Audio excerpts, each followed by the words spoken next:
আমি যেখানে আছি এটা হচ্ছে একটা ইস্তারার একটা রুম, যে প্রবাসী এখানে কাজ করে।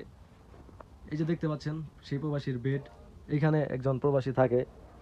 তার রুম দেখতেছেন, এখানে সৌদিদের জন্য বালিশ সবকিছু রাখা আছে। আর এই হচ্ছে আমি আজকে আপনাদের মাঝে ক্যামেরা নিয়ে হাজির। আর বাহিরে যে পরিবেশ, এখানে হচ্ছে ফ্রিজ দেখতে পাচ্ছেন, একটা, দুইটা, তিনটা ফ্রিজে মনে করেন সৌদিদের জন্য খাবার আছে, এগুলা রান্না বান্না করতে হয়। আর এখানে পানি আছে দেখতেছেন। আর এইদিকে ওদের জন্য রান্না বান্না যেগুলো দিয়ে করে ডেক্সি বলি আমরা, এই যে দেখতেছেন ডেক টেক সবকিছু আছে। আর এই একটা রুম, এখানে একটা রুম, এই দুইটা রুমে মনে করেন সৌদিরা থাকে। আর এটা হচ্ছে সেই রুম যেখানে আমার ভাই থাকে। মনে করেন এখানে এসি লাগানো আছে, একটা পুরোনো এসি। আর বাহিরে হচ্ছে সৌদিদের গাড়ি সবকিছু রাখা আছে, এই যে দেখতে পাচ্ছেন, এই যে এখানে দেখতে পাচ্ছেন। ওরা বন্ধু বান্ধব মিলে এখানে আসছে, প্রায় দিনই আসে ওরা।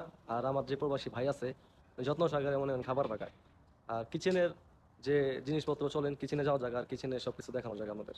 আর এই কিচেনে দেখতে পাচ্ছেন এখানে একটা চুলা আছে বিশাল বড়।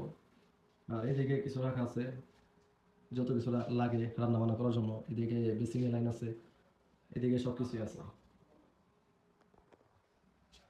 এই কিচেনের ভিতরে মনে করেন রান্না বান্না করতে হয়, তারপরে ওদের খাবার দিতে হয়। এভাবে একটা প্রবাসীর দিন কাটে, রাত কাটে। কিন্তু সেই প্রবাসী মনে করেন এর ভিতরে সুখ শান্তি খুঁজে বেড়ায়, তাদের পরিবারে হাসি মুখে মনে করেন প্রবাসীরা খুশি থাকে। আর আমরা দুনিয়া কত কিছু পাওয়ার পর আমরা নিয়ামত আদায় করি না ভাই।